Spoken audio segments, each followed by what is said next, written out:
আমের এই সিজনে ম্যাঙ্গো শেক কে কে খেয়েছো সেটা বলো। আমরা সাধারণত রাত্রিবেলা খাওয়ার পর আম কেটে খাই। তো গতকাল আমার ইচ্ছা করলো না, তাই জন্য আমি বললাম যে দুধ আছে, একটু ম্যাঙ্গো শেক বানাও। আর হাজব্যান্ড বানিয়ে দিল ম্যাঙ্গো শেক। তো আমি এটাও বলেছিলাম উপরে একটুখানি আম এরমভাবে কেটে দেবে। দেখো দেখতে কতটা সুন্দর লাগছে। আর সত্যি কথা বলতে আমগুলো এত মিষ্টি ছিল যে চিনি না একটুও দিতে হয়নি, আমাদের অল্প দেওয়া হয়েছে, কিন্তু খুব মিষ্টি ছিল আমগুলো, খুব সুন্দর খেতে হয়েছিল।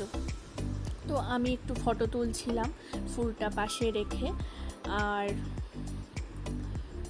দেখো দেখতে কেমন হয়েছে ম্যাঙ্গো শেকটা জানিও আমাকে, ঠিক আছে? আমার তো খুবই ভালো লেগেছে, আমি আরও একদিন খাবো। আর দেখো কতটা গাঢ় হয়েছে।